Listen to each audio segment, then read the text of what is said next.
Hello friend, एक बार फिर से बहुत बहुत स्वागत है आप सभी का आपके अपने यूट्यूब चैनल में। बहुत सारे बिगिनर भाई हैं जो लगातार लॉस करते हैं, उनको समझ में नहीं आता है कि कहाँ पे बाई करें और कहाँ पे सेल करें।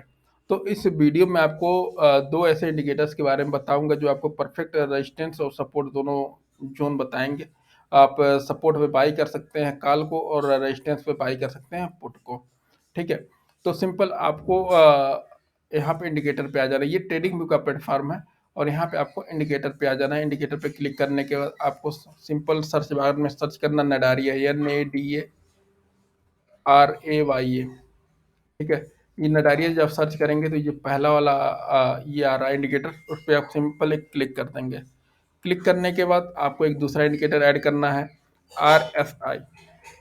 ठीक है, ये जो पहला वाला आ रहा है इसको आप एक क्लिक करेंगे। क्लिक करने के बाद इसको क्लोज कर देंगे। अब आप देख रहे हैं कि आपके स्क्रीन पे दो दो इंडिकेटर्स लगे हुए हैं। अब आपको ट्रेड कहाँ करना है इसके बारे में हम थोड़ी सी बात करेंगे।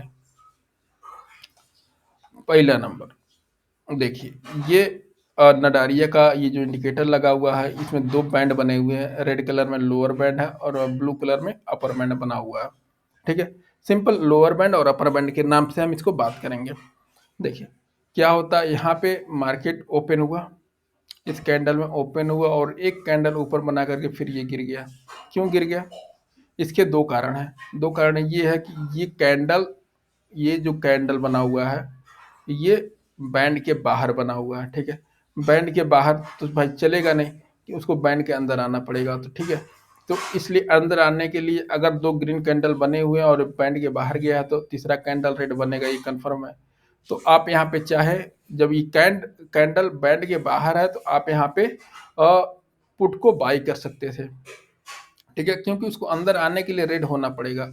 और जब आप जानते हैं कि जब भी रेड कैंडल बनेगा यानी कि पुट पुट का जो प्राइस है वो बढ़ता है।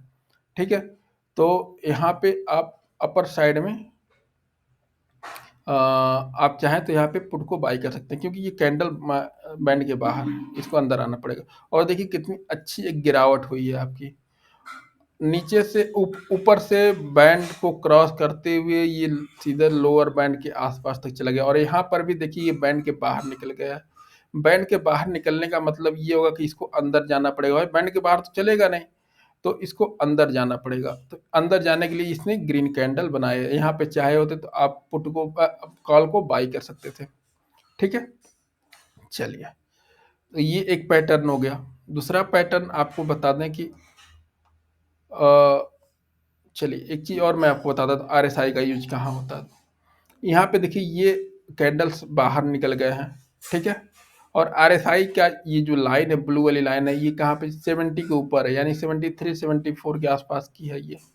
ठीक है, तो गिरावट का ये भी एक होता है कि जब भी 70 के ऊपर जाएगा तो मार्केट वहाँ से गिरना है। तो एक कारण ये भी था कि RSI जब 70 के ऊपर गया तो वहाँ से मार्केट गिरा हुआ। ठीक है, चलिए अब यहाँ से मार्केट ऊपर उठा है तो यहाँ से ये होता है कि भाई 30 के आसपास रहेगा, 30 के नीचे या 30 के आसपास जब भी रहेगा तो मार्केट वहाँ से ऊपर जाने की कोशिश करता है।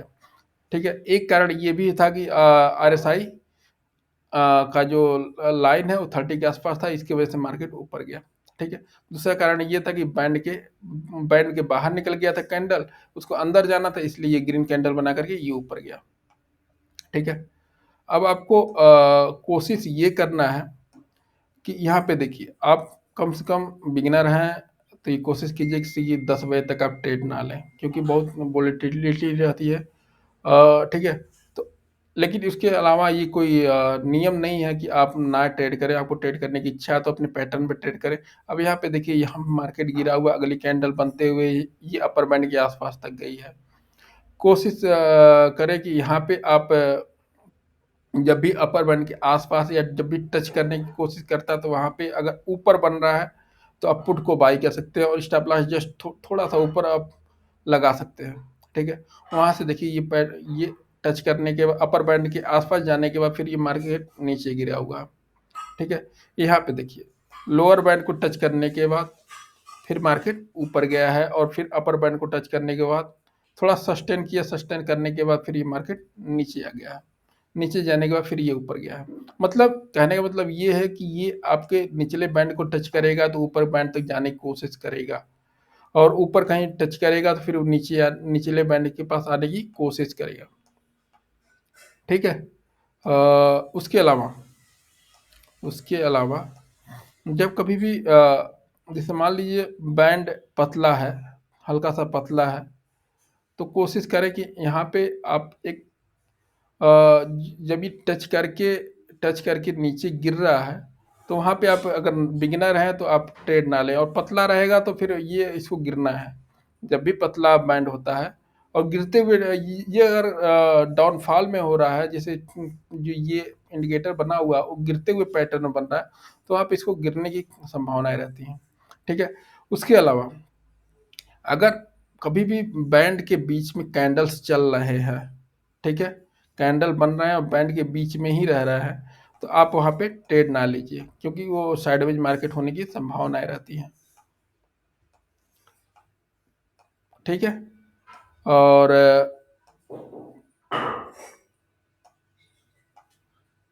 यहाँ पे आप थोड़ा सा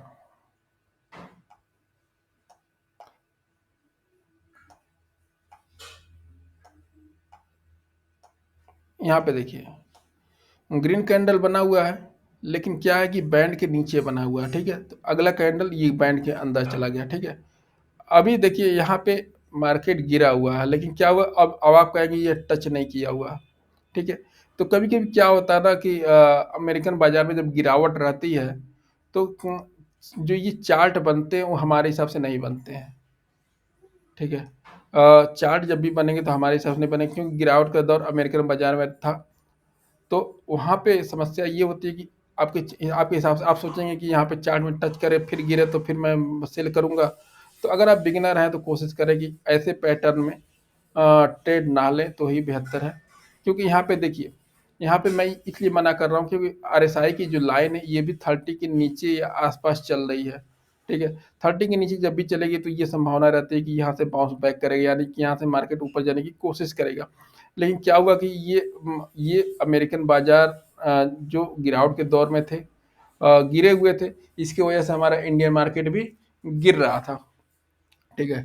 लेकिन क्या हुआ कि अब यहाँ पे अगर आप बिगिनर हैं, आपको नहीं समझ में आ रहा है, तो कोशिश करें कि आप ट्रेड ना लें। अब देखिए मार्केट के आखिरी दौर में यहाँ पे देखिए, जब आपको कैंडल्स इसमें टच किया, निचले निचले बैंड में जब टच किया है, उसके बाद फिर देखिए मार्केट यहाँ से भी साइडवेज ही हुआ है।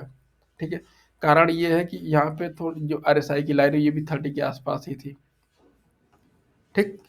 तो ये छोटी छोटी चीज़ें हैं, अगर आप इसको देख करके अपना ट्रेड करेंगे तो आप एक बेहतरीन ट्रेडर बन जाएंगे। और देखिए यहाँ पे दोनों बैंड के बीच में मार्केट घूम रहा है, ये साइडवेज मार्केट होने होता है। ठीक है। ऐसे दौर में जब भी बीच में है तो बीच में आपको ट्रेड नहीं लेना है, या तो अप में टच करके गिरे, या फिर डाउन से ये निचले वाले बैंड से आपको टच करके ऊपर जाए तो ही हमें ट्रेड लेना है। अब देखिए यहाँ पे क्या हुआ कि यहाँ पे टच करके फिर ऊपर जाने की कोशिश कर रहा, तो यहाँ पे एक छोटा सा हमें अब प्रॉफिट मिल सकता है। यहाँ पे देखिए, यहाँ पे टच करने की कोशिश करी है लेकिन फिर टच नहीं किया, और अगली कैंडल ये ग्रीन बनी हुई है, और फिर यहाँ से फिर ऊपर जाने की कोशिश की और ऊपर गया भी है। ठीक है। तो बस आप इस पे प्रैक्टिस कीजिए, इस इंडिकेटर को लगा करके, साथ में आरएसआई को लगा कर यूज कीजिए, और आपको जब प्रैक्टिस करेंगे तो आपको बहुत अच्छा परिणाम मिलेगा। ठीक है। कोशिश कीजिए, सीखते रहिए, और अगर आप चैनल पर नए हैं, चैनल को सब्सक्राइब कीजिएगा, वीडियो को लाइक कीजिएगा। मिलते हैं फिर किसी नए वीडियो में किसी नए कंटेंट के साथ, तब तक के लिए नमस्कार।